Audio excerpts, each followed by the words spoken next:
Ko'p mijozlarimiz talab qilishardi, muddatli to'lov evaziga texnikani sotgan menga deb. Ma'lum bir texnikalarimizni akalar boshlang'ich 50% to'lovini olib, 6 oy muddatgacha foizsiz muddatli to'lov evaziga halol nasiya savdo evaziga sotuvga qo'ydik.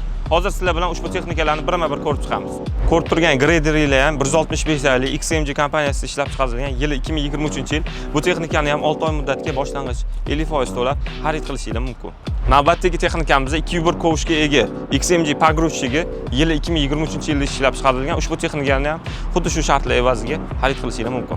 Qurilish obyektivlarida juda ham asqotadigan texnika VZ3025 ekskavator pogrushchik xalq tilida polyak deyiladi. Ushbu texnikamizning oldi kovushimizda 2 kuba, orqa kovushimizda ekskavator kovushasi 0,3 kubani tashkil qiladi. Buni ham halol nasiya savdo shartlari asosida xarid qilishingiz mumkin. Ko'rib turgan 3 ta avtovishkalarni ham sotuvga qo'yganmiz. Boshlang'ich 50% to'lab 6 oy muddatga nasiya savdo evaziga 28-30 metrligi akalar shassisi GMC Strelasi XMG texnologiyasida ishlab chiqarilgan. Bu texnikalarimizning yili 2023-yilda ishlab chiqarilgan. Yo'l qurilishi bilan shug'ullanadigan akalarimiz uchun ham ajoyib texnikalarni nasiya savdoga qo'yganmiz. Duxvalsoviy katokimiz Krabby xod XD83 2023-yilda ishlab chiqarilgan ushbu texnikamiz ham halol nasiya savdoga beriladi. Navbatdagi texnikamizda Shantoy brendi ostida 3 tonnalik katokimiz. Ushbu texnikamiz yili 2024-yil nasiya savdo evaziga xarid qilishingiz mumkin. Boshlang'ich 50% to'lab 6 oy muddatga.